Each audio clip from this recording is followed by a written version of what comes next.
ఒకే ఒక సినిమా దిల్ రాజును ఆకాశం నుండి పాతాళానికి పడేసేలా చేసింది. Mega power star Ram Charan, తమిళ స్టార్ దర్శకుడు శంకర్ కాంబినేషన్లో వచ్చిన గేమ్ చేంజర్ సినిమాను దిల్ రాజు భారీగా నిర్మించారు. సుమారు 450 కోట్ల రూపాయలతో భారీ బడ్జెట్తో గేమ్ చేంజర్ నిర్మించడం జరిగింది.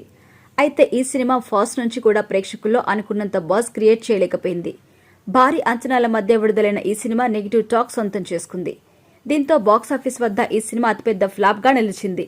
గేమ్ చేంజర్ మూవీ 15 రోజుల్లో బాక్సాఫీస్ వద్ద 129.01 వసూలు చేసినట్టుగా ట్రేడ్ వర్గాలు వెల్లడించాయి.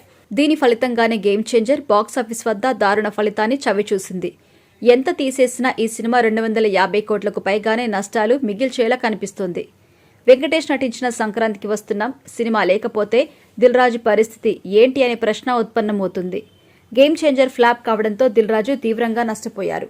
దీంతో దిల్ రాజుతో రామ్ చరణ్ మరో సినిమా చేయబోతున్నారనే వార్తలొచ్చాయి.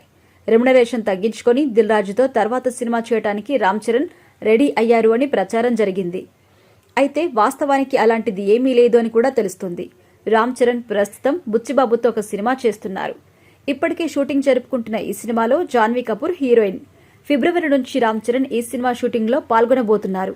ఈ సినిమా పూర్తయిన వెంటనే సుకుమార్ దర్శకత్వంలో ఒక సినిమా చేయడానికి రామ్ చరణ్ గ్రీన్ సిగ్నల్ ఇచ్చారు. ఈ సినిమాను మైత్రి మూవీ మేకర్స్ నిర్మిస్తున్నారు.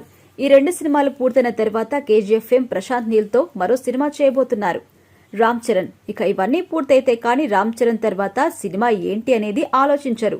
దీంతో దిల్ రాజుతో రామ్ చరణ్ సినిమా ఇప్పట్లో లేనట్టే అని కూడా అభిప్రాయం వ్యక్తమవుతోంది.